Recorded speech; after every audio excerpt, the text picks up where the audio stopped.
যা চেয়েছি যা পাবো না। কবিতা সুনীল গঙ্গোপাধ্যায়। কি চাও আমার কাছে? কিছু তো চাইনি আমি। চাওনি তা ঠিক, তবু কেন এমন ঝড়ের মতো ডাক দাও? জানি না, ওদিকে দেখো, রোদ্দুরের উপর মতো জল, তোমার তোমার চোখের মতো দূরবর্তী নৌকো, চতুর্দিকে তোমাকেই দেখা। সত্যি করে বলো কবি, কি চাও আমার কাছে? মনে হয় মনে হয় তুমি দেবী। আমি দেবী নই। তুমি তো জানো না তুমি কে। কি আমি? তুমি সরস্বতী। শব্দটির মূল অর্থে যদিও মানবী, তাই কাছাকাছি পাওয়া। মাঝে মাঝে নারী নামে ডাকি। হাসি পায় শুনে। যখন যা মনে আসে তাই বলো, ঠিক নয়? হ্যাঁ, অনেকটা ঠিক। যখন যা মনে আসে, কিন্তু কেন মনে আসে? কি চাও বলো তো সত্যি, কথা ঘুরিও না। আশীর্বাদ। আশীর্বাদ?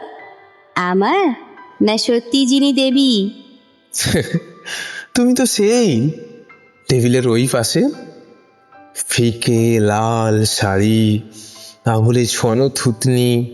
উঠে এসো, আশীর্বাদ দাও, মাথার উপরে রাখো হাত। আশীর্বাদে আশীর্বাদে আমাকে পাগল করে তোলো। খিমচে ধরো চুল, আমার কপালের নখ দিয়ে চিরে দাও। দেখ, যথেষ্ট পাগল আছো, আরো হতে চাও বুঝি? তোমাকে দেখলেই শুধু আমি এরকম, নয়তো কেমন শান্ত শিষ্ট। না দেখাই ভালো তবে, তাই না? না, ভালো মন্দ জেনে ভালো মন্দ জেনে শুনে যদি এই জীবন কাটাতুম, তবে সে জীবন শালিকের, দোয়েলের, বন বিড়ালের, কিংবা মহাত্মা গান্ধীর। ইরি দানে ধানের পোকায় যে জীবন। আর যে জীবন মানুষের। আমি কি মানুষ নাকি? ছিলাম মানুষ বটে, তোমাকে দেখার আগে। এই, তুমি সোজাসুজি তাকাও চোখের দিকে। হুম। অনেকক্ষণ চেয়ে থাকো, পলক পড়ে না জানো? হ্যাঁ। কি দেখো অমন করে? তোমার ভিতরে তুমি, শাড়ি সজ্জা খুলে ফেললে তুমি, তার আড়ালেও যে তুমি। হ্যাঁ। সে কি সত্যি আমি, না তোমার নিজের কল্পনা? শঙ্কু কি? এইমাত্র দেবী বললে। একই কথা। কল্পনার আধার যিনি, তিনি দেবী। তুমি সে নীরা। সে আর এমন কি শক্ত, এখনই তা দিতে পারি। তোমার অনেক আছে, কণা মাত্র দাও। কি আছে তোমার জানি না তো। তুমি আছো, তুমি আছো, এর চেয়ে বড় শক্ত নেই। সিঁড়ির ওপরে সেই দেখা, কই তখন তো বলনি কিছু। আমার নিঃসঙ্গ দিন, আমার আবেলা, আমার নিজস্ব শৈশবের হাওয়া, এসব শুধু জানি। দেবে কি দুঃখের অংশভাগ? আমি ধনী হব। আমার তো দুঃখ নেই, দুঃখের চেয়েও কোনো সুমহান আবিষ্টতা আমাকে রয়েছে ঘিরে, তার কোনো ভাগ হয় না।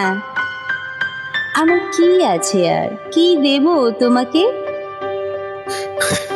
তুমি আছো, তুমি আছো, এর চেয়ে বড় সত্য নেই। তুমি দেবী। ইচ্ছে হয় হাঁটু গেড়ে বসি, মাথায় তোমার করতল, আশীর্বাদ। তবু সেখানেও শেষ নেই। কবি নয়, মুহূর্তে পুরুষ হয়ে উঠি। অস্থির দুহাত 10 আঙুলে আঁকড়ে ধরতে চাই, সিংহিনীর মতো ওই যে তোমার কোমর। অবোধ শিশুর মতো মুখ ঘষে তোমার শরীরে, যেন কোনো গুপ্ত সংবাদের জন্য ছটফটানি। পুরুষ দূরত্বে যাও, কবি কাছে এসো। তোমায় কি দিতে পারি? কিছু নয়। অভিমান? নাম দাও অভিমান। এটা কিন্তু বেশ। যদি অসুখের নাম দিই নির্বাসন, না দেখার নাম দিই অনস্তিত্ব, দূরত্বের নাম দিই অভিমান। কতটুকু দূরত্ব? কি মনে পড়ে? কি করে ভাবলে যে ভুলবো?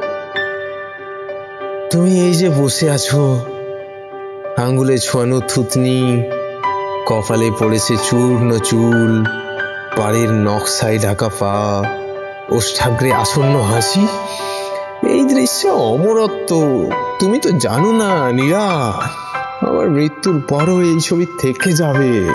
সময় কি থেমে থাকবে? কি চাও আমার কাছে? মৃত্যু? ছি, বলতে নেই। তবে স্নেহ? আমি বড় স্নেহের কাঙাল। পাওনি কি? বুঝতে পারি না ঠিক। বয়স্ক পুরুষ যদি স্নেহ চায়, শরীরে সে চায়, তার গালে গাল চেপে দিতে পারো মধুর উত্তাপ। ফের পাগলামি। দেখা দাও।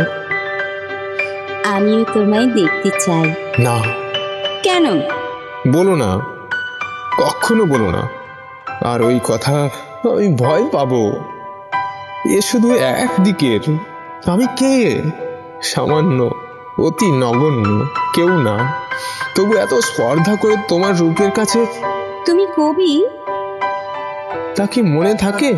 বারবার ভুলে যাই। অবুঝ পুরুষ হয়ে কৃপা প্রার্থী। কি চাও আমার কাছে? কিছু নয়। আমার দু চোখে যদি ধুলো পড়ে, আঁচলের ভাব দিয়ে মুছে দেবে।